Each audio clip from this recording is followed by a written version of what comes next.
Chapter 12: The Forbidden Dungeon.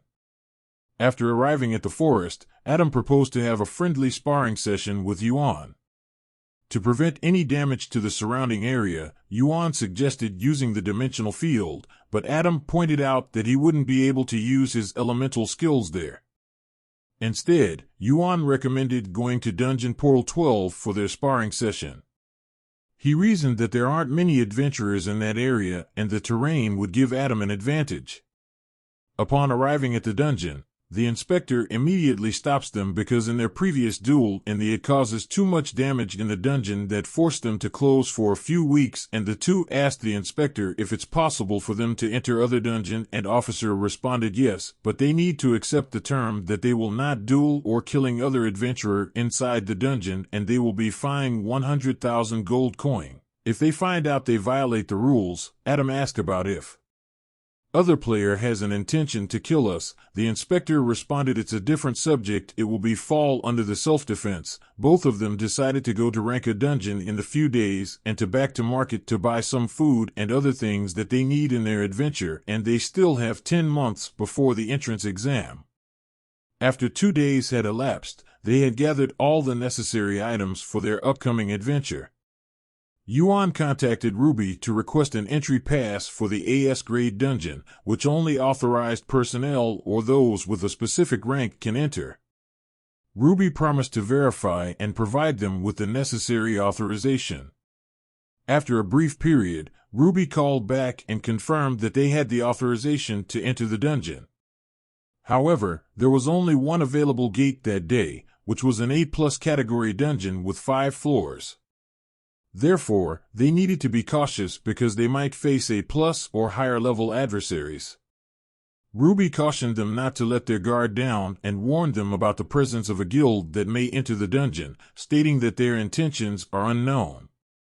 While on the dungeon entrance, someone tapped Yuan's shoulder, and it's a very beautiful girl with black hair asking his name. Yuan introduced himself and Adam also greeted the girl, and the girl asked them if they are going to enter also the dungeon, and both of them nodded. The girl, amazed at young age both of them can enter such a high-level dungeon, and said sorry for the late introduction, I'm Christina, and asked Yuan if she looks so familiar to him. Yuan asked himself what is the problem with this girl. Maybe she taught me of someone. Yuan responded, sorry, this is the first time I saw you, and added that, and you're so beautiful, how come I will forgot if I met you before? The girl blushed and said maybe it's the first time we meet, and smile. We're going inside the dungeon too, and Christina gave her card and said contact me if you need some help, okay? And someone shouting on the back, Christina, it's time to enter now, the portal, come on now.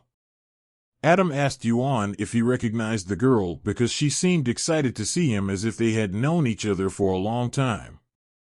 Yuan replied that he felt the same strange feeling upon seeing her, possibly because of her angelic face.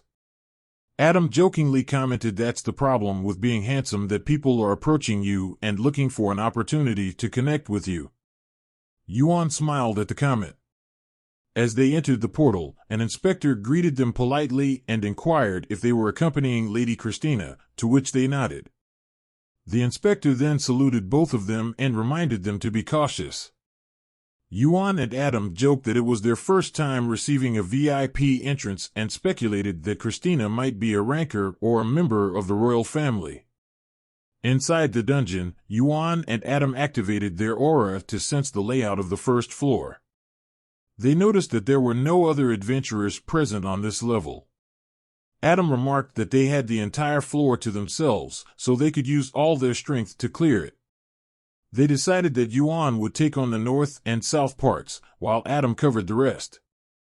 After 2 days, they successfully cleared the first floor and advanced to the boss area. Once they defeated the boss, they could proceed to the second floor. The first floor's boss was a massive toad that had attributes of water and earth. Adam told Yuan to support him and took charge of fighting the boss. He coated his body with aura and converted the swampy terrain into ice. The toad responded by summoning sharp stone pillars to strike Adam. However, he quickly used his wind leap technique to maneuver around, as he did not have the same level of physical enhancement abilities as Yuan. Instead, Adam relied on his elemental and materialization skills, along with basic aura manipulation techniques. Adam activated his Ground Zero Ice skill, which froze everything in the surrounding area. He then used his Awakening skill, which transformed him into thunder, boosting his movement speed and damage output. The superconduct effect dealt even more damage and significantly lowered the enemy's resistance. Adam finished off the frozen toad with his thunder strike, causing its body to toast.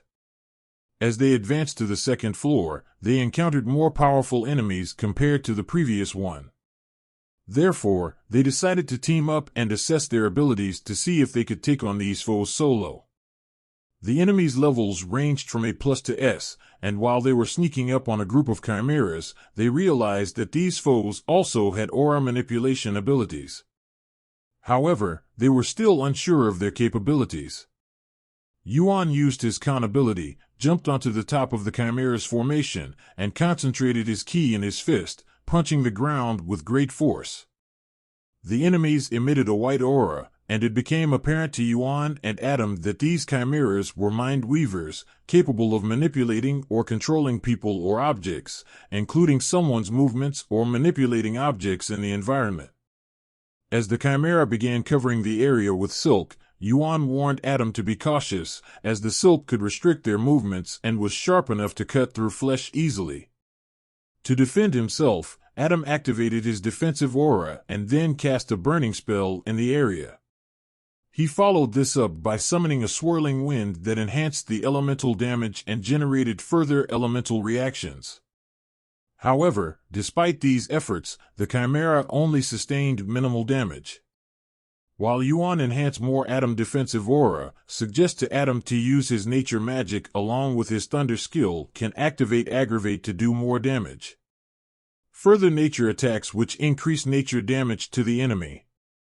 Then the enemy's scaly skin starts to crack. Adam notices their skin start to break. Then he notices the water they were stepping on and cast burn that triggers vaporized deals increased more damage, especially on their flesh. While the chimera is weakened, Yuan uses his thread to easily cut their body into pieces, and they get 10 beast cores upon defeating the enemies.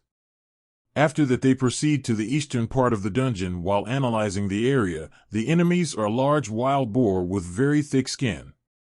Yuan tried to attack the boar, but it has a resistance on physical attack and elemental attacks. Their defensive aura is on the S category. Yuan requests Adam to ready his ultimate skill. Adam smiled while saying get easy on them, okay. Yuan used his thread skill transformation. While on this form he can use all 6 aura manipulation abilities, and in this Yuan can enhance his all abilities by 100%. Then he uses thread imprisonment, and this skill does not stop the user's aura flow. Instead, it hides it, making it impossible to perceive with any of the 6 senses or extrasensory perception. Hence, this technique is perfect for launching sneak attacks or laying traps, as it can conceal not only the user's presence, but also block the target's body to use aura manipulation even it is under the specialization type. Once Yuan had imprisoned all the boars, they were left looking like ordinary wild boars. At that point, Adam used his Ground Inferno skill, which caused the ground to resemble molten lava. The skill was so potent that it left no trace of the defeated enemies behind, even melting their bones are melted. Yuan declared that they had done enough for the day and suggested that they move on to face the floor boss tomorrow and progress to the 3rd floor. Adam agreed with a nod.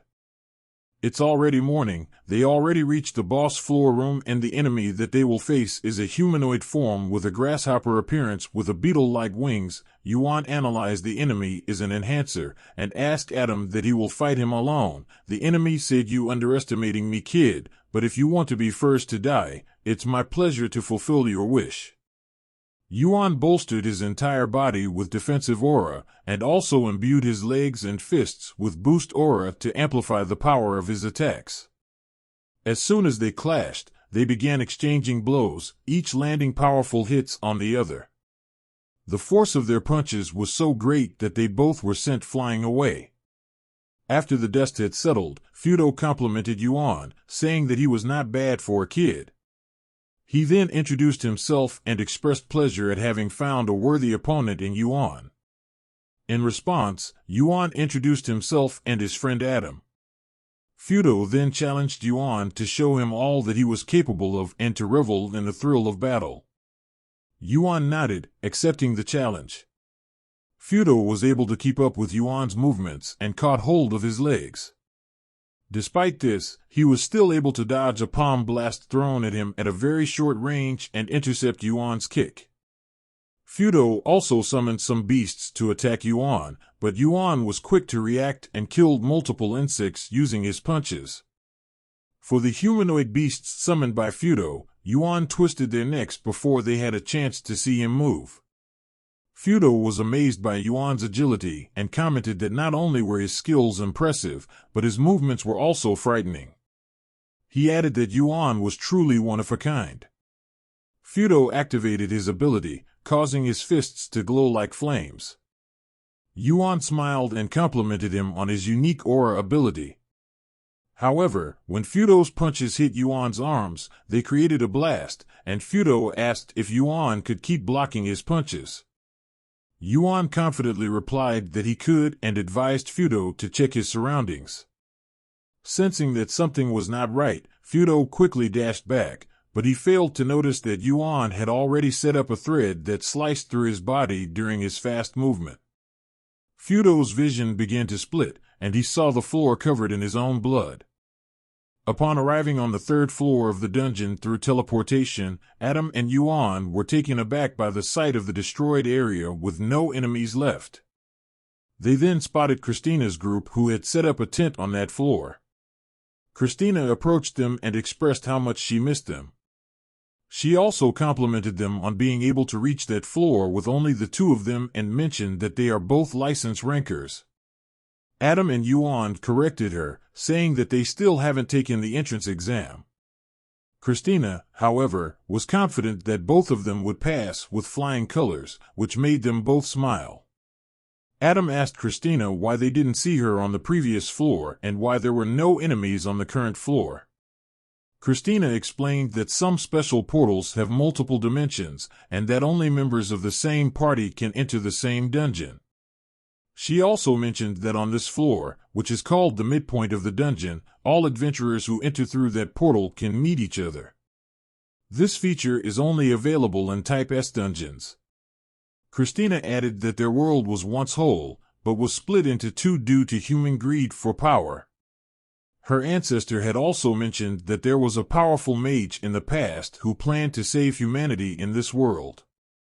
Because the portal was originally created by us humans and they use it to summon a powerful beast from another dimension to use in the war and to gain more territory, but unfortunately the portal became unstable and that dimensional rift merged in our world that humans cannot control until now, and in that battle the world splits into two and there is another rift in between this split world, where all the beast came. They said all the beast in that area were all the civilization of mankind and beast starts. Yuan confirmed the authenticity of Natasha's tale and then inquired about the existence of the legendary mage. Christina replied that it was just a story and there was no certainty about its truthfulness.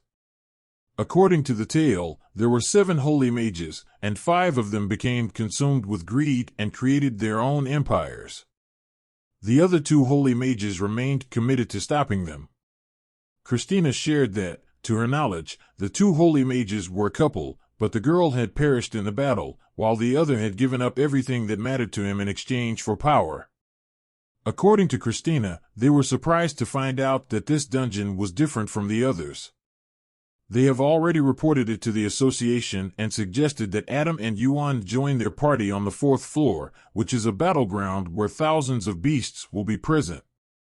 Christina explained that it would be impossible to survive without help, which is why they are still on this floor, waiting for other adventurers who can reach this level. They have requested additional adventurers, and hundreds are expected to arrive in 2 days, sent by the association. The association will not allow these beasts to enter their world. After exactly 2 days, hundreds of adventurers arrived, and none of them were ranked below A. Yuan asked Adam if they were going to face a war. Adam replied that according to Christina, it would be a massive conflict between humans and beasts. Yuan then asked Christina what the plan was after they finished on the 4th floor. Christina replied that the 5th floor was restricted. She reminded them that she had previously mentioned that the rift on the 5th floor was in an unknown zone, where all the creatures originated from and where civilization began. The association would seal the 4th floor after they defeated the beasts, and that was why they sent hundreds of high-level rankers. Upon arriving at the dungeon, Ruby humbly apologized for the unforeseen consequences of the portal he had given them. Christina welcomed Ruby, while Ruby greeted her with kindness and respect like royalty and acknowledging that the association had sent hundreds of top adventurers to aid them. Yuan and Adam were both surprised by this revelation. Ruby introduced Lady Christina as the Princess of the Southern Empire, prompting them to show their respect for her. However, Christina assured Ruby that a formal greeting was unnecessary. She then inquired about Hernando's participation in the upcoming battle, to which Ruby replied that he would arrive later with the chairman of the association. They also learned that the king and queen of the beasts were present on the 4th floor, indicating that it was a significant area, and that the 5th floor was the gateway to the unknown world. Ruby approaches the two and expresses her concern for their safety in the upcoming battle, acknowledging that while they are both skilled fighters, some of their opponents may be stronger. She emphasized the importance of staying in contact and reminded them that there is no shame in escaping or seeking help from other adventurers if necessary. This is the end of this chapter. Thank you for watching. Please do like, share, and subscribe.